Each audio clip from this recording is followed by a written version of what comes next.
Di luar lagi panas-panasnya, kita mungkin langsung kebayang gimana serunya kalau turun salju. Tapi sebetulnya bisa nggak sih salju turun di negara tropis seperti Indonesia? Rupanya, supaya salju bisa turun di suatu wilayah ada beberapa syarat yang harus dipenuhi. Dan umumnya hanya daerah subtropis dan kutub saja yang bisa memenuhinya. Jadi hujan salju cuma bisa terbentuk saat uap air di langit sana membeku dan bergabung menjadi kristal salju. Supaya hal ini bisa terjadi, kita butuh udara yang lembab. Buat yang satu ini, Indonesia memang juaranya. Masalahnya, kita juga butuh suhu udara di bawah 0 derajat Celcius. Di Indonesia, mana ada tempat sedingin itu? Tapi jangan salah, faktanya di seluruh dunia ada 3 negara tropis yang punya puncak bersalju. Dan Indonesia sangat beruntung jadi salah satunya. Di pegunungan Jayawijaya ada beberapa puncak yang tertutup lapisan salju. Hanya saja lapisan ini ternyata bukan hasil hujan salju terus-terusan, tapi sisa dari zaman es ribuan tahun lalu. Lapisan es ini bisa terus bertahan karena saking dinginnya suhu di ketinggian Jayawijaya. Tapi suhu itu pun bahkan gak sampai minus derajat.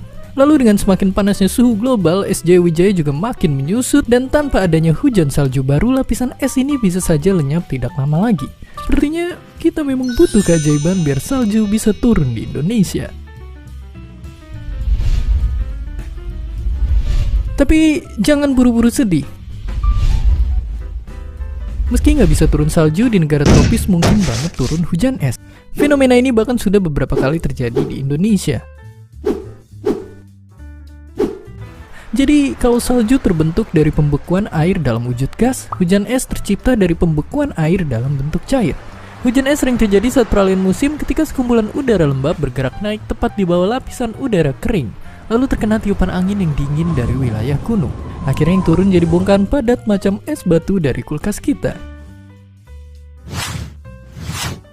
Jadi, ada baiknya biar selamat kita nggak joget-joget di bawah derai hujan yang satu ini. Bagaimanapun, salju yang sangat kita dambakan mungkin masih bisa turun di Indonesia. Terjadi kekacauan iklim dan musim seperti akibat jika bulan suatu saat lenyap. Tapi jika ini terjadi, kasihan juga hewan-hewan dan tumbuhan Indonesia yang biasa panas-panasan. Selain itu, bisa gawat juga nasib makanan pokok kita nanti. Jadi nggak usah cemburu sama salju tetangga, mending kita bangga sama salju sendiri karena mumpung masih ada.